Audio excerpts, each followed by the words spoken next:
बिस्मिल्लाहिर्रहमानिर्रहीम। अस्सलाम वालेकुम नाज़रीन, प्रोग्राम मुकाबिल एक मरतबा फिर 92 न्यूज़ पर आपके लिए पेश किया जा रहा है। मैं उरूज रज़ा सयामी आपको इस प्रोग्राम में खुशामदीद कहती हूँ। मेरे साथ प्रोग्राम में शामिल हैं रऊफ क्लासरा साहब और आमिर मतीन। और आज सबसे पहले प्रोग्राम शुरू करने से पहले या जो इस प्रोग्राम के लिए स्टोरीज हमने सिलेक्ट की हैं उनका तारुफ करवाने से पहले क्यों ना ये जान ले कि जो हमारे तजज़ियाकार हैं उनका इस प्रोग्राम को दोबारा ज्वाइन करने पे उनके क्या तासुरात हैं। जी क्लासरा साहब, बड़ा कर रहे हैं? इट्स अगन क्या कहना चाहिए, एक अच्छे फीलिंग है और हम इनका एक रिवायती सी बात होगी, लेकिन मेरा ख्याल है मैं कहना चाहिए कि इस 92 की मैनेजमेंट के हम शुक्रगुजार हैं कि जो ही हमारा शो बंद हुआ है पिछले चैनल पे, सबसे पहले जो हमें आगे रब्ता किया तो वो 92 ने किया। बाद में और भी बहुत सारे चैनल्स का उससे रब्ता था, लेकिन मेरा ये ख्याल था कि हमने पहले यहाँ काम किया है, हम यहाँ पे कंफर्टेबल अपने आप को फील करते हैं। दरमियान में हमारा रब्ता इनसे ख़त्म भी नहीं हुआ था। मैं आता रहा हूँ, उनके शाजिया के शो में आता रहा हूँ, शाजिया हज़ीशान हमारी कुलीग हैं, आमिर साहब जो हैं सादिया के शो में आते रहे। सो हमारा इनसे एक तल्लुक भी रहा है, वास्ता भी रहा है, एक म्यूचुअल हमारी यहाँ रिस्पेक्ट भी रही है। और मैं एक बात ज़रूर कहना चाहूँगा जिसके लिए मैं शुक्रगुजार हूँ, उनका यूसुफ बेग मिर्ज़ा साहब का, जो MD थे। बेसिकली ये उनका आइडिया था यूसुफ बेग मिर्ज़ा साहब का कि मैं और आमिर मतीन जो हैं एक उसका कह सकते टॉक शो होना चाहिए, उसको बैठ के हम करें। और जो मेरे जहन में पहले नहीं था, प्राइम टाइम ऑफ कोर्स एक बड़ा एक उसका टाइम है, बड़े बड़े लोग इस पे करते हैं, खासा टफ कंपटीशन है, लेकिन उनका ये कहना था यूसुफ बेग मिर्ज़ा साहब का कि आप लोग ये कर सकते हैं। और मेरा ख्याल अल्लाह की उस पर मेहरबानी रही है, हमारे व्यूअर्स की बड़ी ब्लेसिंग रही है, हमें सपोर्ट भी रही है, यहाँ पे सब दोस्तों की भी रही है, बहुत सारे और भी उसमें एलिमेंट्स थे, जिससे एक आप कह सकते हैं हमारी जोड़ी जो है आमिर साहब की मेरी जो है वो ज़्यादा एक ये लोगों को पसंद है। ये तो हम दोबारा वी आर बैक टू उसको business, we are back to मुकाबिल। और ये वो चैनल है जिसने हमें ओपनिंग दी थी, इसलिए हमने प्रेफर किया है कि कहीं और जाने की बजाय बेहतर ये होगा कि हमने जहाँ से शुरुआत की थी हमें वहीं वापस आना चाहिए। और बाकी हम दोनों खुश हैं। आमिर साहब से आप खैर उनसे खुद पूछें। आमिर साहब से पूछते हैं कि वो कितने एक्साइटेड हैं। भी इस तरह ही है जिस तरह होम कमिंग है, रिटर्न ऑफ द नेटिव कह लें, जो भी क्लीशेज हैं जितने मर्जी कह लें, मगर ये एक ज़रूर कहना पड़ता है कि मीडिया हमारा बड़ा फ्लरिश कर रहा है, मगर अनफॉर्चुनेटली आज़ादी इजहार के थोड़ी सी ना कमी हो गई है। मैं समझता हूँ अखबारों में भी और टेलीविज़नों में भी बहुत ज़्यादा ओपिनियन तो आ गया है, मगर खुल के दिलेरी के साथ बात करने की जो गुंजाइश दिन ब दिन कम होती जा रही है। और ये मैं बड़ा दिल पे पत्थर रख के कह रहा हूँ। तो यहाँ वापस आने में सबसे बड़ी जो कंसिडरेशन थी, लोगों के पता नहीं क्या क्या चमगोइयाँ सोशल मीडिया पे लोग करते फिर रहे हैं, बुनियादी तौर पे हमें ये महसूस हुआ कि हमें यहाँ पे आज़ादी इजहार के मौक़े ज़्यादा हैं। खुल के जो बात हम कहना चाहते हैं, क्लासर साहब का भी कोई जो उस तरह के नारे तो नहीं है, न झुकने वाला बिकने वाला तो नहीं, मगर इनको भी यही महसूस होता था और मुझे भी ये महसूस होता है कि यहाँ हम अपनी जो बात कहना चाहते हैं वो हमें ज़्यादा आज़ादी के साथ और दिलेरी के साथ कर सकते हैं। बहुत बहुत शुक्रिया। आपको मुकाबिल में एक मरतबा फिर खुशामदीद कहते हैं। नाजरीन, हमारे आज के मुकाबिल प्रोग्राम में जो स्टोरी सबसे पहले हम डिस्कस करेंगे, थोड़ा सा उसका तारुफ आपसे करवा दूं। हमारी आज की जो पहली स्टोरी है वो पार्लियामेंट के बारे में है, क्योंकि पार्लियामेंट में PPP और हुकूमत के दरमियान एक झगड़ा शुरू हो गया है, एक शोर, एक हंगामा बपा हुआ जो आज हमने पार्लियामेंट में देखा। क्या ये हंगामा, ये झगड़ा, ये शोर पाकिस्तान पीपल्स पार्टी और पाकिस्तान मुस्लिम लीग नून के दरमियान जो मुकमका जो मुफाहमत थी, क्या वो ख़त्म होने पे आ रही है, उसके बारे में था, या फिर ये जो कराची से लड़ाई शुरू हुई थी ये कश्मीर पे जाके ख़त्म होगी, इसके ऊपर भी आज हम बात करेंगे। दूसरी हमारी स्टोरी जो है वो बहुत ही तहलका खेज स्टोरी है कि नवाज शरीफ दौरे हुकूमत का एक और कारनामा मंजर आम पे सामने आ चुका है, और वो है अरबों रुपए के कर्जे माफ किए गए नवाज शरीफ हुकूमत के 2.5 साला दौर में। कैसे कर्जे माफ हुए, कितने कर्जे माफ हुए, ये फिगर हम आपको बताएंगे जब हम ये स्टोरी डिस्कस करेंगे। और ये भी आपको बता दूं कि ये स्टोरी डॉक्यूमेंट के साथ पेश की जा रही है और क्लासरा साहब इस स्टोरी को पेश करेंगे। और ये डॉक्यूमेंट जो है ये वफाकी वजीर खजाना इसहाक डार के दस्तखत शुदा डॉक्यूमेंट है, जिसके साथ हम आपको अभी दिखाएंगे। तीसरी हमारी स्टोरी है ब्लूमबर्ग मैगजीन में एक रिपोर्ट शाया की गई, और वो जो रिपोर्ट थी वो इंतहाई खौफनाक रिपोर्ट थी, जिसमें कहा गया कि पाकिस्तान बैरूनी कर्जों के दबाव तले जकड़ा हुआ है या कर्जों के पहाड़ तले वो दबा हुआ है। क्या ये पहाड़ जो है कर्जों का, ये पाकिस्तान को दिवालिया करेगा, क्या होगा और क्या मुल्क दिवालिया होने की सतह तक आएगा या नहीं आएगा, और वफाकी वजीर खजाना इसहाक डार की पॉलिसीज क्या होंगी, इसके ऊपर भी हम बातचीत करेंगे। और इसके अलावा प्रोग्राम में एक और मौजू पर भी हम तफसील से बात करेंगे, वो है पाकिस्तान पीपल्स पार्टी दौरे हुकूमत का मशहूर ज़माना NICL स्कैंडल। नाज़रीन, बहुत सारे लोग भूल चुके होंगे क्योंकि ऐसे स्कैंडल्स मंजर आम पे आते हैं और लोग उसको 2-4 दिन फॉलो करते हैं, उसके बाद भूल जाते हैं। लेकिन 7 साल के बाद इस केस के ऊपर जो रिपोर्ट है, इंक्वायरी रिपोर्ट है, वो कल पब्लिक अकाउंट्स कमेटी के इजलास में पेश होने जा रही है, जिसमें यह बताया जाएगा कि किसको किस तरह क्लीन शीट दी गई, किस तरह मुकमुका किया गया और कैसे किसको गुंजाइश दी गई। और ये भी आपको बताते जाएं कि ये रिपोर्ट पाकिस्तान पीपल्स पार्टी के ही सीनियर रहनुमा खुर्शीद अहमद शाह, जो कि इस वक्त पब्लिक अकाउंट्स कमेटी के चेयरमैन है, उनकी सदारत में पेश की जाएगी। और प्रोग्राम के आखिरी हिस्से में हम पाकिस्तान के एक ऐसे लाडले बरहूदार की कहानी आपको सुनाएंगे जिन्होंने अपनी मुलाजमत के अगले दिन ही एक्स पाकिस्तान लीव ली और 4 साल के लिए स्कॉलरशिप पे ऑस्ट्रेलिया चले गए और जनाब ने पाकिस्तान आने से इनकार कर दिया। क्यों कर दिया? आखिर ऑस्ट्रेलिया ने ऐसी क्या अट्रैक्शन उनको दी कि उनको पाकिस्तान बुरा लगने लगा? लेकिन सबसे पहले हम पार्लियामेंट से अपनी बात शुरू करेंगे। आमिर साहब, आप पार्लियामेंट में आज के आपने कोई तब्दीली महसूस की पार्लियामेंट में? पहले तो मैं पार्लियामेंट में ये हवाले से बात करना चाहूँगा कि आज नेशनल असेंबली में रेफरेंस था हमारे बड़े ही सीनियर जर्नलिस्ट राजा असगर साहब हाल ही में फौत हुए हैं, उनके हवाले से हमारे सब के लिए बड़ी तकलीफ दह था, क्योंकि इस वक्त वो पाकिस्तान में कम अज़ कम जितने भी हमारे जर्नलिस्ट हैं वो सीनियर मोस्ट थे, जो कि रिपोर्टिंग भी अभी कर रहे थे। 78 साल उम्र थी और बेताशा हमारे साफ़ी हैं जो इनसे भी शायद सीनियर हैं मगर वो ओपिनियन लिखते हैं। तो मैंने ये चेक किया ख़ास तौर पे कि यूनाइटेड नेशंस में न्यूयॉर्क के अंदर इफ्तिखार साहब के बाद राजा असगर साहब वाहिद थे, he died with his boots on, और हम सब के लिए बड़े ही आइकॉनिक फिगर भी थे, सीखते भी थे लोग उनसे। और मैं 20-25 साल पार्लियामेंट करता रहा, रूफ कासर साहब भी जाते रहे, तो मुझे हमेशा ये जब ये लिखता था मैं प्रेस जल्दी, तो मेरे जहन में होता था कि वो बड़े फैक्ट्स के मतलब बड़े पर्टिकुलर रहते थे कि एक भी लाइन इधर से इधर ना आए। तो मुझे लिखते वक्त जब भी मैं लिख रहा होता था तो मेरे जहन में अपने एडिटर से ज़्यादा राजा साहब होते थे कि अगर मैं कुछ इधर उधर गुंजाइश निकल आई तो सुबह ये पकड़ लेंगे। तो आज मैं थोड़ा सा अफसुर्दा भी था, तो मैं उससे एक तो वो ज़ाती था, आई एम श्योर कासर साहब भी उसके मतलब कुछ कहना चाहेंगे इससे पहले कि मैं कोई अपना गैलरी के मतलब कोई बात करूं। नहीं, बाकी मेरा ख्याल है हमारे बहुत सारे व्यूअर्स जो है ना, या राजा साहब का नाम उनके लिए एक नया नाम होगा क्योंकि वो इंग्लिश जर्नलिज्म के थे और ज़रूरी नहीं है कि साहब जो हैं डॉन की स्टोरीज़ पढ़ते हैं या उनकी लिखी हुई पढ़ते हैं। हम तो साफ ज़ाहिर है उनको जब से आए थे इस ये प्रोफेशन में राजा असगर साहब का नाम पढ़ते रहे, इसमें कोई शक नहीं है कि हमेशा उन्होंने बैठ के मेरा ख्याल हमारे जैसे लोगों के लिए ना, अब जो बात आमिर कह रहे हैं, बहुत कम रोल मॉडल बचते जा रहे हैं। कुछ लोग थे, अब उसमें शहीन सबाई साहब थे, कभी वो डायरी लिखते थे, कभी ज़ियाउद्दीन साहब लिखते थे, नुसरत जवेद साहब लिखते थे, आमिर मतीन साहब लिखते थे, उसको मोहम्मद मालिक लिखते थे। अब ये वो नाम है जो हमारे शायद हमारे व्यूअर्स को पता भी नहीं होगा ये कौन लोग थे, कहाँ से आए और किधर गए। सो एक इनके लिए मेरा ख्याल है बड़ा जरूरी है। राजा साहब भी उसी कैटेगरी में आते हैं कि जिन लोगों को हम देखते थे, एक पार्लियामेंट गैलरी का, एक पार्लियामेंट की प्रेस गैलरी का, डॉन में, न्यूज़ में, ट्रिब्यून में या नेशन में एक बड़ा कंपटीशन होता था जो लोग बैठ के लिखते। वो कल्चर खत्म हुआ जिससे जो नए लोगों को सीखने का एक मौका है मेरा ख्याल है वो बड़ा तेजी से कम हो रहा है। और राजा साहब का जो नुकसान है ये हम सबका नुकसान है कि रोल मॉडल जो मेरे लिए उस परेशानी की बात है वो बड़ी तेजी से खत्म होते जा रहे हैं। और जो नए लड़के आते हैं जब उनके तारुफ होते हैं जिससे मैं चिढ़ गया हूँ कम अज़ कम माजरत के साथ, ये सीनियर रिपोर्टर हैं, ये सीनियर तरीन ये रिपोर्टर हैं, ये फलां, उनके साथ ऐसे वो लगना शुरू हो गए हैं, आप कह सकते एडजेक्टिव लगना शुरू हो गए हैं कि जिसको 2 साल हुए हैं, जिसको 5 साल 10 साल, वो सीनियर तरीन हो गए। जो सीनियर तरीन थे वो बेचारे उनको बैठे देख रहे होते हैं कि यार ये लोग कहाँ से आए हैं, कौन है, किधर है। खैर एक लंबी स्टोरी है।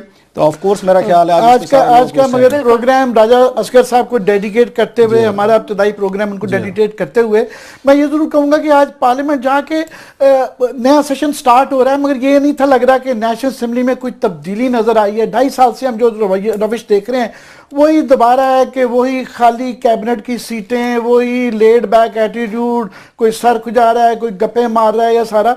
तो ये जो तब्दीली है इस गवर्नमेंट का एक खासा है जो कि आप آپ کو نظر آتا ہے کہ وہ بات بڑی جمہوریت کی کرتے ہیں، مگر ہم یہ ذکر کرتے رہتے ہیں اور کرتے رہیں گے بار بار کہ 1 سال ہو گیا سی سی آئی کی میٹنگ نہیں بلائی گئی، کیبنٹ کا کئی مہینے نہیں بلائی جاتی ہے، اور پارلیمنٹ میں وزیر اعظم بالکل نہیں آتے ہیں، کوسچن آور تو دور کی بات ہے۔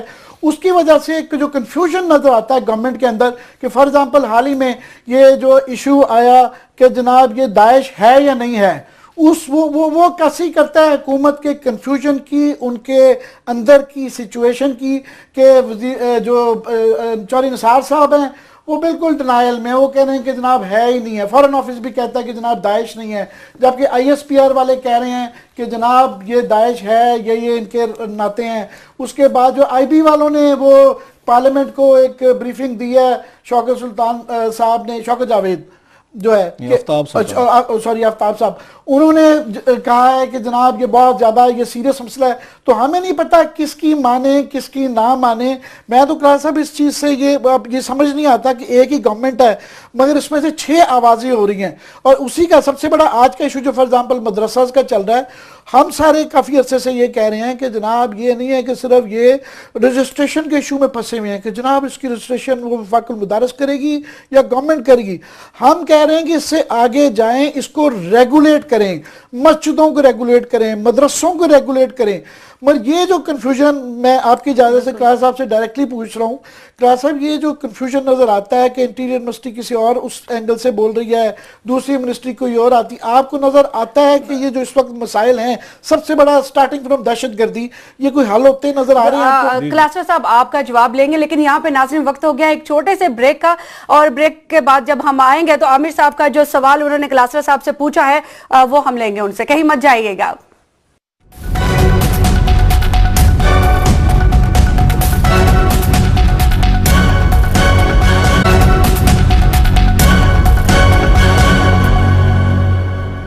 ویلکم بیک ناظرین، بریک پہ جانے سے پہلے عامر متین صاحب نے ایک کوسچن کیا تھا روف کلاسٹر صاحب سے، میں چاہوں گی کہ روف صاحب اس کا جواب دیں۔ وہ تو چلو خیر عامر صاحب نے میرا خیال ہے اس پہ بات کی ہے پوری، اس پہ میں اس میں نیا کیا ہے اس میں ایڈ کر سکتا ہوں، لیکن جو بات آج میں نے قومی اسمبلی میں دیکھی ہے وہ پیپلز پارٹی کا ایک نیا ڈیلیما ہے جو مجھے نظر آیا وہاں پہ، کہ پیپلز پارٹی مس کر رہی ہے عمران خان کے دھرنے کو اور طاہر القادری کو۔ آج وہاں باقاعدہ نعرے لگے ہیں بڑے عرصے بعد کہ طاہر القادری آ رہا ہے، وہ جیسے کسی دور میں ہو رہا تھا نا ظالموں کہ فلاں آ رہا ہے، اس میں آپ کو یاد ہوگا اشتہار اس وقت چھپتے ہوتے تھے قاضی حسین احمد صاحب کے حوالے سے ارلی 90s میں، اس میں کہتے ظالموں قاضی آ رہا ہے۔ تو آج قومی اسمبلی میں پیپلز پارٹی کے جو ایم این ایز ہیں وہ نعرے لگا رہے تھے کہ ظالموں تو نہیں کہا انہوں نے، تو لیکن میں ایڈ کر دیتا کہ ظالموں قادری آ رہا ہے۔ اب وہ مس کر رہے ہیں، پہلے تو وہ ٹانٹ کرتے تھے، اب پیپلز پارٹی والے جو مجھے لگتا ہے اور جو اس کے مزے لے رہے ہیں آپ کہہ سکتے ہیں، یہ تحریک انصاف والے، وہ بیٹھ کے وہاں پہ بڑی وہ کر رہے ہیں اپنے اس میں، نہیں وہ مزے لے رہے ہیں اس وقت کہ جی پیپلز پارٹی اور نواز لیگ لاڑی ہے، اور بیٹھ کے ہوٹنگ بھی کر رہے تھے، وہ بیٹھ کے اس میں اس کو شہری مزاری کو اسپیشلی میں نے دیکھا وہ بالکل ایک جولی موڈ میں ہوتے ہیں نا، جیسے وہ ان کو وہ بیٹھ کے لک میں بھی دے رہی تھی پیپلز پارٹی والوں کو، اور ان کے ساتھ وہ ایک طرح کی ہوٹنگ بھی کر رہے تھے، سب کچھ ہو رہا تھا، لیکن جو نان سیریس ایٹیچیوڈ جس کی بات یہ کر رہے ہیں وہ بڑا اہم ہے۔ اب جو مجھے لگتا ہے کہ پیپلز پارٹی کو احساس ہو رہا ہے کہ کھیل ہمارے ہاتھ سے نکل گیا ہے، ایک تو لوگ ان پہ ٹرسٹ کرنے کو تیار نہیں ہیں، انہوں نے جس طرح کے مکا کی ہیں، جس طرح کی بیٹھ کے انہوں نے ان کے ساتھ ان کو بچانے کی کوششیں کی ہیں، اب اس پہ پچھتاوے شروع ہو گئے ہیں۔ اب انہیں سمجھ نہیں آتی کہ عمران خان دوبارہ دھرنا دے، قادری صاحب پھر آ جائیں کفن پہن کے، اور پیپلز پارٹی کو وہی امپورٹنس ملے جو یہاں پہ آپ کو یاد ہوگا اس پہ جوائنٹ سیشن پہ ملی تھی، اور اس سے پہلے اعتزاز احسن صاحب سینٹ میں یہ رونا رو چکے ہیں کہ ہم نے غلطی کی آپ کو بچا کے، اور ان کے اعتزاز صاحب کی خاصی دھلائی وہاں پہ مشاہد اللہ صاحب بھی کر چکے ہیں، چودھری نثار علی خان بھی کر چکے ہیں۔ اب وہی جو احساس ہے نا ان کے اندر ایک گلٹ ہے کہ ہم نے نواز شریف کی حکومت کو بچا کے شاید غلط کیا ہے، وہ مجھے آج اس میں پہلی دفعہ قومی اسمبلی میں بڑا کھل کے نظر آیا ہے کہ پیپلز پارٹی کے ارکان جو ہیں قادری صاحب کا انتظار کر رہے ہیں یا وہ عمران خان کے دھرنے کا کرو، اور عمران خان صاحب تو مجھے نہیں لگتا کہ وہ انٹرسٹڈ ہیں، وہ تو پارلیمنٹ خیر جاتے ہی نہیں ہے، جیسے یہ نواز شریف صاحب پارلیمنٹ نہیں آتے تو اللہ کے فضل سے عمران خان صاحب بھی وہ پارلیمنٹ نہیں آتے، کم از کم خورشید شاہ اچھا برا جیسا بھی ہے، یہ ضرور ہے as a opposition leader Khursheed Shah صاحب آپ کو قومی اسمبلی میں نظر آتے ہیں، ایشوز پہ بات کرتے ہیں، تقریر کرتے ہیں، اور تقریر کی حد تک، میں ایکٹس پہ نہیں جا رہا، تقریر کی حد تک باتیں بھی اچھی کر لیتے ہیں۔ بالکل ٹھیک ہے ناظرین، اپنی دوسری سٹوری کی جانب بڑھتے ہیں۔ روف کلاسٹر صاحب، ایک ڈاکومنٹ آج آپ پروگرام میں لے کے آئے ہیں جو شامل کریں گے ہم اور پیش کریں گے، یہ جو اربوں روپے کے قرضے नून लीग की 2.5 साल दौरे हुकूमत में माफ किए गए, ये कौन लोग थे जिनके कर्जे माफ किए गए, क्यों किए गए और ये फिगर क्या है? क्योंकि जो फिगर है नाज़रीन वो इंतहाई चौंका देने वाला है। मैं चाहूंगी कि रऊफ क्लासा साहब खुद आपको बताएं कि वो क्या फिगर है। इसमें बड़ी एक आई रिपोर्ट पेश हुई है कौमी असम्बली में, ठीक है, वहां से ये सारे के सारे डॉक्यूमेंट्स मैं वहीं से निकाल के लाया हूँ। ये मेरे डॉक्यूमेंट्स नहीं है, क्योंकि बाज़ लोगों को मेरे ऊपर एतराज़ होना शुरू हो जाता है, शायद रात को बैठ के ना मैं टाइप करके सारे बना लेता हूँ। अक्सर लोगों का ये रवैया होता है मेरे साथ, क्योंकि जो बात उनकी कंप्रीहेंशन से बिजान चली जाती है ना, बंदा यकीन करने से इनकारी हो जाता है। लिहाजा ये बता दूं, इस पे दस्तखत जो हैं, जो आई रिपोर्ट पेश की गई है, ये जनाब इसाक डार साहब के हैं। ये सारे के सारे कागजात जो हैं, जो डॉक्यूमेंट्स हैं, इसाक डार साहब ने चुपके से एक फाइल बनाई है और आज उन्होंने पार्लियामेंट में पेश कर दी, और हम भी वहां से चुपके से निकाल के ले आए, किसी को कानू कान हमने भी खबर नहीं होने दी। इसमें 3-4 चीजें बड़ी इंपॉर्टेंट हैं। और अगर किसी में इसमें किसी का नाम ले दें तो आपका कसूर नहीं है, ये इसाक डार साहब को पकड़ें। मैं देख रहा था वक्फे में आपको फोन आ रहे थे कि इसमें मेरा कोई कसूर नहीं है। नहीं होगा, मान लेते हैं हम, तो उस पर डॉक्यूमेंट पे जाएंगे, वो जाएं, वो केस करना है, जो चीजें करनी है वो तो फाइनेंस मिनिस्टर साहब पे करें, अगर उनमें थोड़ा सा वो गट्स हैं, क्योंकि उनके नाम दिए हुए हैं। फिगर क्या है रऊफ क्लासा? फिगर ये मैं थोड़ा सा इसका बता दूं मैं कि उनसे पूछा गया था कि हमें बताया जाए कि नवाज शरीफ साहब के पिछले 34 महीने हो गए, मेरा ख्याल है शायद 2.5 साल, इनमें कितना लोन राइट ऑफ हुआ। ये स्पेसिफिक पीरियड था, जुलाई 2013 से लेके जनवरी 2016 तक हमें बताया जाए कि कितने कर्जे माफ हुए हैं। और मेरा ख्याल है कि ये एक बहुत बड़ा फिगर है जो हम शेयर करने वाले हैं। 22 बिलियन रुपीस के कर्जे नवाज शरीफ साहब के दौरे हुकूमत में माफ हुए हैं, इनके 22 अरब। और हमें यह कहानी भी ना सुनाई जाए कि ये प्राइवेट बैंक है, ये जहन में रखें। बहुत सारे बैंक्स में हुकूमत पाकिस्तान का या हमारे टैक्स पेयर्स का शेयर मौजूद है, अभी तक हमारी शेयर होल्डिंग उसमें मौजूद है। प्लस जब आप किसी को 22 बिलियन रुपीस माफ कर देते हैं, जो आपके कस्टमर है, जिसको ये प्रॉफिट जाना चाहिए, जो उस बैंक के वो शेयर होल्डर हैं, जिनके अकाउंट्स हैं, जिन्होंने पैसा रखा हुआ है, जिनको आपने उस पे सेविंग पे कम आपने उसकी रेशो कर दी है, बेसिकली ये 22 अरब रुपया उन लोगों का है जिनके बैंक्स में अकाउंट्स हैं, जिनको प्रॉफिट्स मिलने चाहिए थे। उनके प्रॉफिट 22 अरब रुपया इन्होंने निकाल के कुछ 393 ऐसे पावरफुल इंडस्ट्रियल ग्रुप्स हैं जिनको उन्होंने कर्जे माफ किए हैं। और ये सारे के सारे जो हैं, ये नवाज शरीफ साहब के सिर्फ 34 महीने की कहानी सुना रहा हूं, इससे पहले की कहानी आमिर मतीन साहब के पास वो सुनाएंगे। इतना मैं बताता जो हमने अभी राब्ता किया था, जनरल मोइनुद्दीन हैदर साहब हैं, ठीक है, तो इसमें नाम दिया गया है नेशनल बैंक ऑफ पाकिस्तान से। उसमें लिखा गया है कि लेफ्टिनेंट जनरल मोइनुद्दीन हैदर, उनका शनाख्ती कार्ड नंबर भी लिखा हुआ है। उसको नुमानुद्दीन हैदर साहब हैं, उनका भी नाम लिखा हुआ है आगे। उसको बुरहानुद्दीन हैदर हैं और आसमा हैदर हैं। उनके जिम्मे तकरीबन 4 करोड़ और 70 लाख रुपए का कर्जा था जो नेशनल बैंक ने माफ किया है। लेकिन हमने अभी राब्ता किया है उनसे, जनरल मोइनुद्दीन हैदर साहब से, वो ये कहते हैं जी ये कर्जा मेरे नाम का नहीं है, ना मैंने कोई कर्जा लिया है, ना मैंने कोई राइट ऑफ करवाया है। ये उनका पॉइंट ऑफ व्यू है जो हम इसके साथ स्टोरी के साथ देना चाहते हैं। लेकिन ये वो कागजात हैं जो इसाक डार साहब ने आज कौमी असम्बली में पेश किए हैं, जिसमें मोइनुद्दीन हैदर साहब का भी नाम है, उसमें 3-4 और नाम भी हैं। अगर वो कंट्राडिक्ट कर रहे हैं, नेशनल बैंक का नंबर दिया हुआ है, उनका बकायदा हवाला दिया हुआ है, तो वो चाहें तो उनको बकायदा वो कर सकते हैं, उनसे रब्ता कर सकते हैं। एक चीज लास्ट, इसमें पावरफुल, इसमें शुगर मिल्स हैं, उनके कर्जे माफ हुए हैं। इसमें टेक्सटाइल मिल्स हैं, उनके माफ हुए हैं। इस्लामाबाद, लाहौर, कराची, मुल्तान, वहाँ के इंडस्ट्रियल बड़े बड़े ग्रुप्स हैं, वो माफ हुए हैं। सो कोई बचा नहीं आप कह सकते हैं। और मोस्टली जो हैं इंडस्ट्रियलिस्ट पावरफुल पार्टीज हैं जिन्होंने नवाज शरीफ साहब के दौर में कोई 22 बिलियन रुपीस का कर्जा माफ करवाया है। बाकी की कहानी मेरा ख्याल आमिर मतीन साहब, क्या कहानी ये है कि जब भी ये रऊफ क्लासा साहब का आपको होता है, शौक ही यही है कि ये बड़े मगरमच्छों का इनका बचपन से दुश्मनी है इनकी और बैर है। और जब भी ये कर्जों की माफ़ी की जब हम स्टोरी करते हैं तो एक आर्गूमेंट हमें हमेशा दिया जाता है कि जनाब नहीं, ये तो बड़ी रूटीन की प्रैक्टिस है, बैंकरप्सीज होती हैं, बैड लोन्स होते हैं, ये ऐसी नहीं है। बिल्कुल होते हैं। कि हमारा ये आर्गूमेंट है कि बिल्कुल कई दफ़ा कारोबार नहीं चलते और लोन बैड लोन्स हो जाते हैं, मगर दुनिया में कभी भी there is no permanent liability जो है, ये परमानेंट उसकी माफ़ी नहीं है। ये नहीं है कि आप यहाँ से कारोबार दुकान आपका बंद हो गया है, यहाँ से आप बैंक से बैंकरप्सी डिक्लेयर करें कि जी मेरा ठप हो गया, और साथ में अगले महल्ले में जाकर भी माफ है, अगले महल्ले में जाके खोल लें। हमारा ये है कि सुप्रीम कोर्ट के पास इस वक्त ऑलरेडी क्लासा साहब की स्टोरी के ऊपर 300-400 बिलियन रुपए के कर्जों की माफी का केस है। ہماری گزارش یہ ہے کہ خدا کے لیے پہلی بات کہ اس کے اوپر فیصلہ کر دیں، اس کے اوپر کہ کیا آیا پرماننٹ معافی ہو سکتی ہے، کیونکہ یہ پیسہ یہ بینکوں کا نہیں ہے، یہ آپ کا اور میرا بینک ہے، ٹیکس پیئرز منی ہے، ڈپازٹرز منی ہے جو بینکوں میں پڑی ہوئی ہے.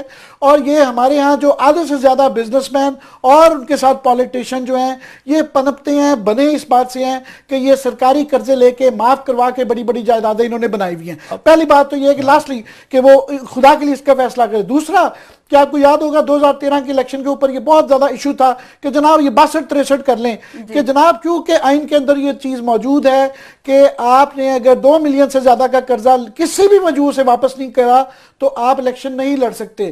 اور اس وقت ہم نے یہ کہا کہ جی وہ ٹائم نہیں تھا، اس وقت بتایا گیا جناب ٹائم نہیں ہے اس وقت، یہ ساری لسٹوں میں دیکھیے ابھی ٹائم ہے، 2.5 سال ہے. خدا کے لیے یہ دیکھ لیں کہ یہ کمپنیوں کے پیچھے کون کون سے ڈائریکٹرز ہیں اور کون کون سے نام ہیں، فیصلہ کر لیں، یہ 2.5 سال بعد نہ کریں. یہ اس کے لمبی ہم اس کو فالو اپ کرتے رہیں گے سارا، مگر بنیادی بات یہ ہے کہ اس میں پرماننٹ معافی نہیں ہے، یہ ہمارا یہ خیال ہے. اور یہ سرکولر جو وہ 29 ہے قرار صاحب، جس کے ذریعے ہر حکومت میں یہ قرضے معاف کیے جاتے ہیں. پہلے تھا مشرف صاحب کے دور میں، پھر زرداری صاحب کے دور میں، اور یہ لیٹسٹ اب فگر آ گیا 22 بلین کا نواز شریف صاحب کے دور میں. بالکل.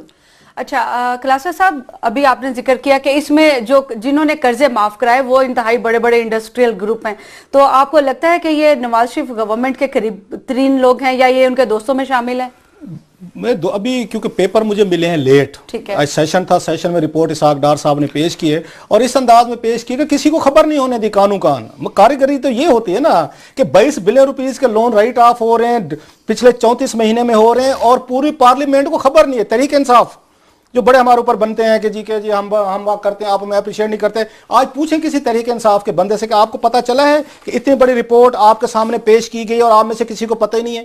مطلب کسی کو nobody knows. ان کی انکمپٹنسی دیکھیں. آپ تو رولا ڈال سکتے تھے کہ 22 بلین روپیز کے قرضے معاف ہوئے، کس کو معاف ہوئے، کیسے معاف کیے گئے. یہاں تو کسی کو 5 روپے نہیں چھوڑتے آپ نے 22 ارب روپیہ 34 مہینے میں معاف کیا. ایک چیز.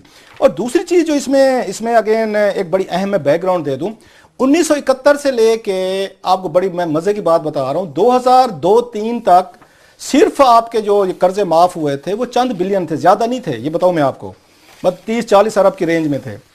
جب یہاں پہ آئے جنرل مشرف صاحب ہے، شوکت عزیز صاحب ہے، انہوں نے بیٹھ کے 57 بلین روپیز کے قرضے معاف ہوئے جنرل مشرف کے دور میں، شوکت عزیز نے کیے. اس پہ جب میں نے سٹوری بریک کی تھی 2007 میں، دا نیوز میں نے سٹوری دی تھی ایز اے رپورٹر، تو سپریم کورٹ آف پاکستان نے اس پہ بیٹھ کے سوو موٹو لیا. سوو موٹو ابھی تک چل رہا ہے. انہوں نے 1971 کے بعد کے قرضوں کی لسٹ منگوائی کہ کتنے قرضے معاف ہوئے، تو پتہ یہ چلا وہاں سپریم کورٹ آف پاکستان میں کہ 250 ارب روپے قرضے جو ہیں پاورفل لوگوں نے معاف کروائے ہیں اور بار بار معاف ہوئے ہیں.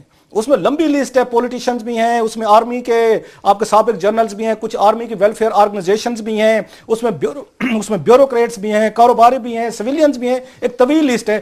اب یہ پتہ چلا. اچھا پیپلز پارٹی کے دور میں سب سے بڑا ڈاکہ پڑا ہے، 125 بلین روپیز کے loan write off Peoples Party کے دور میں پچھلے 5 سالوں میں. اور گیلانی صاحب نے جس طرح اپنے دوستوں کا لون رائٹ آف کروائے ہیں، ایک اور کلاسک ایک داستان ہے، سٹوری کسی وقت اس کو فالو کر لیں گے کہ نیشنل بینک کو سب سے زیادہ لوٹا گیا یہ پیپلز پارٹی کے دور میں. اس میں پیپلز پارٹی کے سینیٹرز ہیں، انہوں نے قرضے معاف کروائے. اس میں آپ نیم اینی ون کے جہاں پہ آپ کے اپوزیشن لیڈر ہوں یہ دعویٰ کرتے ہیں نواز شریف صاحب، شہباز شریف صاحب کہ ہم نے قرضے معاف نہیں کروائے، لیکن انہوں نے اللہ کے فضل سے انہوں نے 4-5 ارب جو دینا تھا بینکوں کا، ان کو 14 سال انہوں نے بینک سٹے پہ بھی چلایا ہے. وہ انہوں نے ان کو پیسے نہیں دیے تھے. اس کو ہم فالو کرتے رہیں گے، بڑی سٹوری ہے. لیکن یہاں پہ وقت ہو گیا ایک چھوٹی سی کمرشل بریک کا. بریک کے بعد جب ہم واپس آئیں گے تو ہم بات کریں گے بلومبرگ میگزین میں چھپنے والی ایک رپورٹ کے بارے میں. کہیں مت جائیے گا.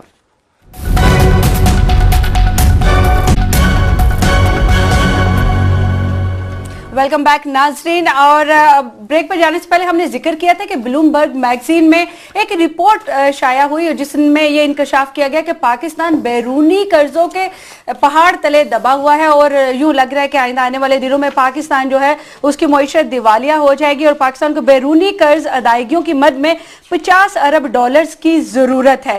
کیا ملک دیوالیہ ہونے کی سطح تک آ گیا ہے؟ کیا اس حق ڈار کی معاشی پالیسیاں پاکستان کو لے ڈوبیں گی یا بچا لیں گی؟ یہ میں جاننا چاہوں گی روف کلاسر صاحب سے. سر آپ کیا کہتے ہیں؟ ویسے تو عامر متین صاحب سے پوچھتے، کیونکہ عامر صاحب آج جو اسٹیٹ بینک نے रिपोर्ट अपनी रिलीज की है तो पिछले वो 2 घंटे से बैठे उसी को पढ़ रहे थे और बड़े वरीड। छोटी सी बात है, एक हल्की सी, फिर आप इस पे आपकी तैयारी ज्यादा है, आप अपनी राय दे दें। मैं इतना कह देता हूँ, ये बात की थी अनवर बेग ने, सेनेटर अनवर बेग ने, जब हमने ARY पे आके प्रोग्राम किया था, पहली दफा हमने ब्रेक की थी स्टोरी कि पाकिस्तान जो है इस वक्त कर्जों के बोझ में या चुंगल में इतने बुरी तरह फंस चुका है। अनवर बेग ने ये कहा था हमारे प्रोग्राम में, पहली दफा जो बात की थी कि उन्हें एक यूरोपियन एक सिफारतकार ने ये कहा, मैं बैकग्राउंड दे दूं इसका, ये आम स्टोरी नहीं है जिसपे आमिर साहब अभी इस पे बात करेंगे कि इसका एक बैकग्राउंड है बहुत बड़ा। उसने ये कहा था यूरोपियन सफारतकार ने अनवर बेग साहब को कि हुजूर आप अपनी हुकूमतों को समझाएं कि कर्जे मत लें, आपको ये $90 बिलियन तक ले जाके आपकी एक्सपोर्ट नहीं बढ़ रही, आपकी रेमिटेंसेज आपकी रुक गई हैं, आपका GDP ऊपर नहीं जा रहा, बहुत सारे फैक्टर्स हैं। पाकिस्तान सिर्फ कर्जे ले रहा है, या अब ये $90 बिलियन तक आप जाएंगे, आपके लिए रिपेमेंट के इशू बनेंगे, आपका न्यूक्लियर प्रोग्राम जो है खतरे में है, अनवर बेग ने कहा था। और अगली बात, जो अनवर बेग साहब ने अपने पांव पे बहुत बड़ा कुल्हाड़ा मारा था, जिसके बाद उनको निकाल दिया गया था, BSIP के चेयरमैन थे डार साहब को, उन्होंने ये लेटर लिखे थे कि डार साहब खुदा के लिए ये बात मेरे नोटिस में आई है, अंधाधुंध मत लें पैसे, इस तरह कर्जे मत लें, इस तरह फॉरेन रिजर्व ऊपर करने का कोई फायदा नहीं है। डार साहब ने जो मेरी इतलात है वो लेटर उठाए, नवाज शरीफ साहब को जाके दिखाए, उन्होंने कहा जनाब आपके अनवर बेग साहब जो है हमारे खिलाफ चार्जशीट तैयार कर रहे हैं, ये हमारे खिलाफ साजिश कर रहे हैं, ये कर्जे लेने से मना कर रहे हैं। फिर जो अनवर बेग का हशर हुआ वो पूरी दुनिया ने देख लिया। बाकी की कहानी आमिर मतीन साहब के पास। ये कर्जों का हम बात करते रहते हैं, क्योंकि हमारे यहाँ जो है ना आम फोकस बहुत ज्यादा ये ऑरेंज ट्रेन और इस पे होता है, क्योंकि आम आदमी को ये चीजें बड़ी नजर आती हैं। और माशाल्लाह हमारे जिनको ये ज़कूटा जिन कहते हैं, इसाक डार साहब इतना टेक्निकल बना के ये चीज़ों को पेश करते हैं कि वो इन पे बात नहीं होती। मगर ये हम नहीं सिर्फ कह रहे, ये हफीज़ पाशा साहब ने भी रिसेंटली जो है एक रिपोर्ट में कहा है कि जनाब अभी 68 बिलियन एक्सटर्नल डेट है हमारा, जो है बाहर के कर्जे, बैरूनी कर्जे, ये 90 बिलियन तक उन्होंने कहा जी हमें डर है कि हो जाएंगे, क्योंकि ये जो पाक चाइना कॉरिडोर बना रहा है उसमें स्टेट बैंक कह चुका हुआ है कि हमें नहीं पता इसमें से लोन कितना है, ग्रांट कितनी है और इन्वेस्टमेंट कितनी है, पता ही नहीं है। मगर लग रहा है कि जिस तरह ट्रेंड जा रहा है ये 90 बिलियन हो जाएगा। अभी सूरत हाल ये है कि इंटरनल और एक्सटर्नल बाहर का और अंदरूनी कर्जा मिला के पाकिस्तान के GDP के बराबर हो गया हुआ है, और ये अब अलार्मिंगली लेवल हो गया। ये नहीं होता कि आप क्या कर रहे हैं, किस तरह कर रहे हैं, बड़ा इंपॉर्टेंट है। तो उसके साथ ये आज ही स्टेट बैंक की सेमाही रिपोर्ट आई है, अगर इसकी रोशनी में इसको पढ़ा जाए तो ज्यादा खतरनाक बन जाती है। इसके अंदर जो है आज बताया गया है कि जनाब हमारी जो एक्सपोर्ट्स हैं, रिकन्फर्म किया है कि इस सेमाही में भी वो 14% कम हो गई हैं, और आपकी इंपोर्ट्स बरामदात और दरामदात दोनों 14% से ज़्यादा बढ़ गई हैं, जिसका मतलब यह है कि आपकी इकोनॉमी चल नहीं रही है, कारोबार ज़िंदगी चल नहीं रहा। साथ इसमें बहुत ज़्यादा जो ख़तरनाक बात उन्होंने कहा है कि जनाब हमारी फसलें, कपास और चावल जो कि हमारी वैल्यू एडिशन उसके अंदर 40% उसका है, हमारी तमाम एग्रीकल्चर ग्रोथ का, एग्रीकल्चर सेक्टर का 40% गया है। इस दफा 33% जो है कॉटन की बेल्स जो हैं कम हुई हैं, जिसका मतलब है $6 बिलियन। ये फिगर याद रखें, हम ये 500 मिलियन 800 मिलियन के लिए IMF और पता नहीं किस किस के तरले कर रहे होते हैं, जो मेजर सेक्टर है। और ये पाकिस्तान के अखबारों में खबर ही नहीं है। सबसे बड़ी खबर ये है कि $6 बिलियन का हमें GDP में नुकसान हो गया है, सिर्फ कॉटन की फसल की वायरस की वजह से, और उसमें और कोई इशू भी नहीं है। और उसकी निशानदेही जो है स्टेट बैंक की रिपोर्ट ने किया है कि जनाब इसकी वजह से हमारे लिए ये गवर्नमेंट बड़ी लकी थी कि इनको, क्लास साहब आपको पता है कि इनको 2 चीज़ें जो है ना विंड फॉल्स मिल गई, कि एक इनको तेल की कीमत $120 से जो है ना वो आपको पता है 25-23 पे आ गई भी है। तो इनको एक अल्लाह मियाँ की तरफ से एक तोहफा मिला कि इनको ये उसका भी फायदा नहीं उठा सके। और ये असल इशू ये है कि पाकिस्तान में ग्रोथ नहीं हो रही है। ये जो इशू ये बहस रहती है हमारे यहाँ कि जनाब तेल के ऊपर ये 25 रुपए लगा रहे हैं तो हमारा दुनिया भर में, इंडिया के मुकाबले में हम सस्ता तेल बेचते हैं। भाई साहब इंडिया की ग्रोथ चल रही है, 8% उनका ग्रोथ रेट है, हमारी नहीं चल रही है। हमें ये अवाम को रिलीफ दे के चलाना है ताकि नौकरियां निकले और ग्रोथ हो। तो इस रिपोर्ट में काफी सारी उन्होंने जो है ना बड़ी संगीन किस्म के खदशात किए हैं। मैं ये सिर्फ बताना चाहता हूँ। आपने ब्रेक पे नहीं जाना तो मैं जी बिल्कुल आप बताइए। आज कौमी असम्बली में मैं उसमें वहां पे जाता रहता हूँ, आप भी सारे जाते हैं। एक और अहम चीज थी जो हमारा मीडिया नहीं रिपोर्ट करता, क्योंकि अगेन वही बात है, थोड़ा सा हम भी फ्रेंडली होने की कोशिश करते हैं, नाराज ना हो जाए हुकूमतें।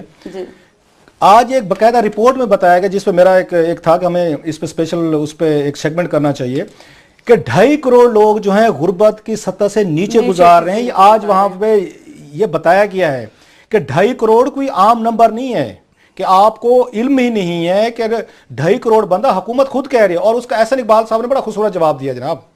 एक बार एक पीर सकलैन शाह बुखारी साहब हैं हमारे लइये के, आज वो मुबारकें दे रहे थे पूरी कौम को, दुनिया को, कि जनाब सिपैक आपके ज़िले में भी बन रहा है, आपके इलाके में भी बन रहा है, फलां भी बन रहा है। अगर सिपैक नहीं बन रहा तो मियाँ वाली लैया मुजफ्फरगढ़, आपका डेरा गाजी खान राजनपुर और हमारे इलाके का एमएनए खड़ा होकर सकलैन शाह, जहां गुर्बत सबसे ज्यादा है। मुझे शौकत अजीज ने खुद बताया था कि सबसे ज्यादा गुर्बत जो है जिला लिया में है। उन्होंने सर्वे करवाया था जिला लिया का। मैंने सकलैन शाह बुखारी खड़े होकर कौमी असम्बली में as parliamentary secretary planning division के वो मुबारकबाद दे रहा था फाटा वालों को भी, एजेके वालों को, सिंधियों को भी, हमारे सेंटर को भी, लेफ्ट को, राइट को, जी मुबारक हो, सिपैक सब जगह गुजर रहा है। और नहीं गुजर रहा तो उस सरेह की पट्टी से नहीं गुजर रहा जिसके वो एमएनए है, उसके बारे में कोई बात नहीं है। जहां सबसे ज्यादा गुर्बत है, ऐसे इकबाल साहब आज फरमाते हैं वहां पे उनका रिटर्न जो उन्होंने रिपोर्ट दी है कि जनाब हमने नई कमेटी बना दी है, नई कमेटी बना दी है। गुर्बत कमेटियां खेलते रहते हैं जी, हम गुर्बत को एवेल्युएट करेंगे, हम गुर्बत को एवेल्युएट करेंगे दोबारा।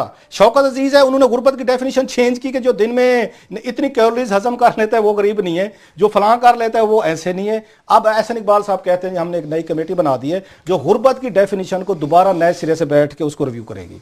अच्छा, मुझे ये बताइएगा आमिर साहब, ये जब कोई काम ना करना हो तो कमेटी बना दी जाती है, तो अभी जब से ये सी पैक का एक मंसूबा शुरू होने का ऐलान किया गया है पाकिस्तान में, और उसके ऊपर जब भी कोई बातचीत होती है या जब भी कोई एक इंक्वायरी आती है या जब भी कोई सुबह किसी भी मंसूबे के ऊपर बात करता है तो उसके ऊपर कमेटी बनाने की बात कर दी जाती है। अभी आप क्या देखते हैं कि ये गुर्बत को नून लीग किस तरह इवेल्युएट करेगी? पर ये कमेटियां बनाने का तो हमेशा से ब्यूरोक्रेसी का दुनिया भर में यही तरीकाकार है, और हमारी कूटा जिन तो स्पेशलाइज करती है ना कि यहाँ पे कोई भी चीज़ आगे बढ़ती नहीं है कि वो कमेटी बना दें। और एहसन इकबाल साहब बड़े मेहनती आदमी हैं और रिलेटिवली ईमानदार भी हैं, मगर वो बेचारे उनमें दम नहीं मुझे नज़र आता। फॉर एग्जाम्पल वो इस वक्त ब्यूरोक्रेसी के रिफॉर्म्स के इंचार्ज हैं, और वो पता चलता है कि जी वो बुरबन में मीटिंग हो गई, इतने लोग बुला लिए, काफ़ी बातें फ़ोन पे मुझे भी बताते रहते हैं कभी कभी। मगर बुनियादी बात यह है कि रिफॉर्म्स स्टार्ट होते हैं, उसकी बुनियादी चीज़ है बैरेट। तो हम बात करते रहेंगे, मगर उन्होंने जो पूरी ब्यूरोक्रेसी का जिस शख्स को इंचार्ज बनाया है वो उसका नंबर कोई जो है ना 150वां के करीब जो है ना सीनियरिटी लिस्ट में आता है। तो बाकी इस पे डिटेल बात मुझे अगर इजाजत दें आमिर की मैं बात काट रहा हूँ, अगर आपने ब्रेक पे भी जाना होगा, ब्रेक पे अभी भी जाना है, छोटा सा एक शॉर्ट कमेंट गुर्बत खत्म करने के तरीके बता रहा हूँ। मिनिस्ट्री ऑफ इंटीरियर के पास 13 गाड़ियां, आज फिर रिपोर्ट कौमी असेंबली में पेश हुई है, ये मेरी नहीं है, मेरे ऊपर फिर चढ़ाई हो जाएगी। जनाब 70 लाख रुपए का पेट्रोल खर्च किया है इंटीरियर मिनिस्ट्री की 13 गाड़ियों ने, 70 लाख, ये रिपीट कर रहा हूं मैं, ये मेरा दावा नहीं है ना, मैं कर रहा हूं, ये इंटीरियर मिनिस्टर चौधरी निसार अली खान ने बताया वहां पे 13 गाड़ियों का खर्चा जो है आमिर साहब पेट्रोल का 70 लाख रुपए है। मेंटेनेंस का खर्चा मैं बताना नहीं चाहता लोगों को कि 2 गाड़ियों का या 13 गाड़ियों का कितना था। एक तरफ गुर्बत 2.5 करोड़ लोग आपके गुर्बत से नीचे हैं, दूसरी तरफ चौधरी निसार अली खान साहब की वजारत ने 13 गाड़ियों ने 70 लाख रुपए का पेट्रोल पी गया 2 सालों में। ब्रेक लेना है तो आप ले लें जनाब, इसके बाद ब्रेक ड्यू है नाज़रीन, और ब्रेक से जब हम वापस आएंगे तो हम बात करेंगे पाकिस्तान पीपल्स पार्टी दौर के मशहूर जमाना स्कैंडल NICL के बारे में। कहीं मत जाइएगा।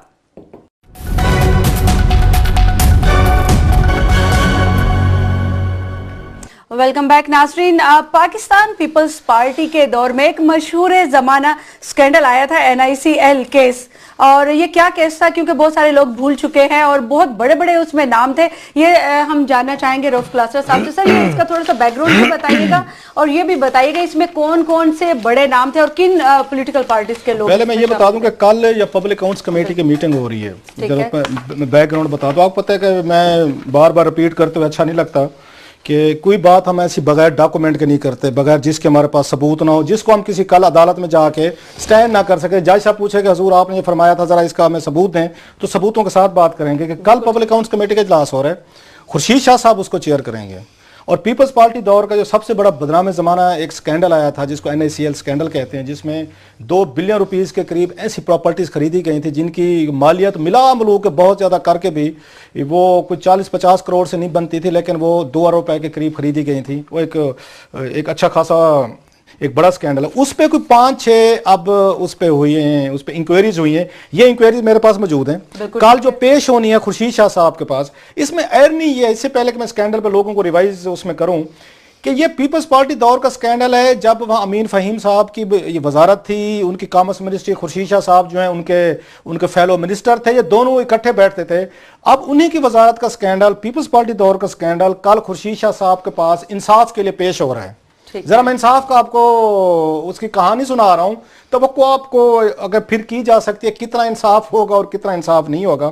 اس میں ہوا یہ تھا کہ اس میں محسن بڑائی صاحب ایک تھے, حبیب بڑائی صاحب کے وہ صاحبزادے تھے. حبیب بڑائی جنرل مشرف کے بیچ میٹ تھے, اور شوکت عزیز دور میں وہ ایک وزیر بھی رہے تھے, اور ساتھ میں مونس صلیحی پہ بھی اگر الزام لگے تھے. ظفر قریشی صاحب ایف آئی اے کے ڈائریکٹر تھے, اس پہ سٹوری کی ہم نے. اس کے بعد اس کا سو موٹو ہوا سپریم کورٹ آف پاکستان میں, اس پہ اگر مجھے یاد ہے ظفر قریشی صاحب اس کے ڈائریکٹر ایف آئی اے تھے, انہوں نے ان کو آگے انویسٹیگیٹ کیا. ایک لمبی سٹوری, لمبی داستان ہے, جس میں یہ پتہ چلا تھا کہ جو پراپرٹیز جو ہیں وہ چند کروڑ روپے کی تھیں, لاہور میں خریدی گئی تھیں, ان کے محسن بڑائی صاحب کی تھیں, وہ انہوں نے 1.7 بلین روپیز پہ انہوں نے وہ جا کے خریدیں. جو 25 کروڑ روپے کی تھیں 1 ارب سے زیادہ کی خریدی گئیں. اس میں پیسے بانٹے گئے, کچھ لوگ اس میں شیئر ہولڈر تھے. اچھا, امین فہیم صاحب پہ بھی الزامات لگے تھے, کراچی کے حوالے سے پراپرٹی لی گئیں. پھر ایسے وہاں پہ دبئی میں کچھ پراپرٹیز خریدی گئی NICL کے پیسے سے. ایک ایاز نیازی صاحب تھے, ایک دادا امین بھائی صاحب تھے جو ان کے بورڈ کے تھے, کہ اگین گرفتار ہوئے. دادا امین بھائی صاحب پاکستان سے فرار ہو گئے تھے, اب وہ اللہ کے فضل سے واپس آ گئے.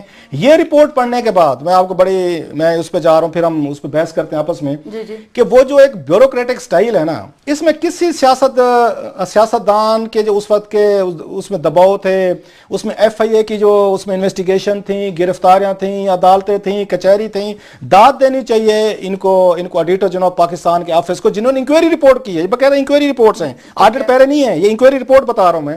انہوں نے کہیں سے ہوا ہی نہیں لگنے دی کہ اس میں کبھی سپریم کورٹ بھی تھی, کبھی اس میں امین فہیم صاحب بھی تھے, مونس صلیحی صاحب بھی تھے. مونس صلیحی کے جو ان کے ویل وشر ہیں وہ یہ کہہ سکتے ہیں کہ مونس صلیحی کو لاہور کی ایک لوور کورٹ نے ان کو بری کر دیا تھا اس کیس سے. یہ اور چیز ہے کہ اس کے بعد یہ ایف آئی اے کو اجازت نہیں دی گئی تھی کہ وہ کسی سپیریئر کورٹ میں جائے اور اس فیصلے کو چیلنج کرے. اس وقت رحمان ملک صاحب بڑے ایکٹیو تھے, بڑی اس میں فیورز کی گئیں. ایک لمبی کہانی تھی. اگر قصہ مختصر یہ کہ 7 سال بعد کہانی یہ نکلی ہے جناب کہ انہوں نے کہا جناب کہ یہ جو فلاں 7 لوگ ہیں یہ ذمہ دار تھے, اور 7 کے 7 لوگ عدالتوں سے ضمانتیں بھی کرا چکے ہیں. دادا امین بھائی جو یہ پاکستان سے فرار ہو گئے تھے, وہ بھی آج کل کراچی میں وہ پورے اپنے رنگ ڈھنگ کے ساتھ وہ بھی نازل ہوئے ہیں. ان تمام کے نام ہم نے دیے ہوئے ہیں کہ کون کون کیا ہیں. کل یہ آ رہا ہے پبلک اکاؤنٹس کمیٹی کے سامنے. باقی کا تماشا جو ہے, باقی کی جو پروسیڈنگ ہیں وہ آپ کے سامنے آ جائیں گی. پہلے بھی جو اسکینڈل جاتے ہیں اللہ کے فضل سے وہ دفن ہو جاتے ہیں, ایک اور سکینڈل جا رہا ہے, یہ بھی وہاں پہ دفن ہوگا.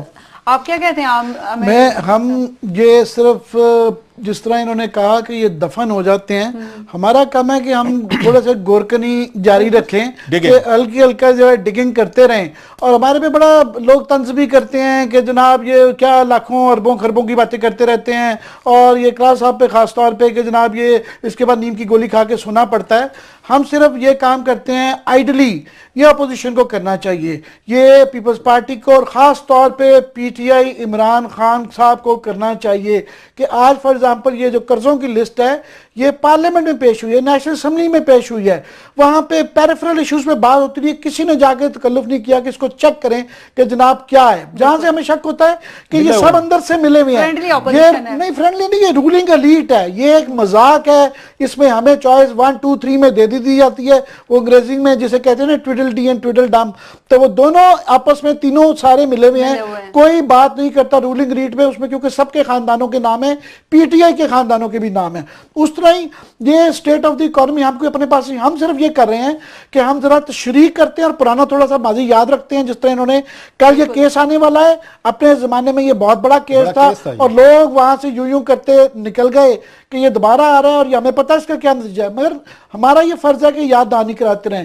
دوسرا یہ جو اکانومی کی ہم باتیں کرتے رہتے ہیں, اب یہ دیکھیں کپاس کی میں نے بات کی, اس سے پاکستان کے 4-5 کروڑ لوگ افیکٹ ہوئے ہیں جو کپاس میں اور چاول کی فصلوں کے اندر نقصان ہوا ہے. 33% जो है कपास की फसल में कमी हुई है।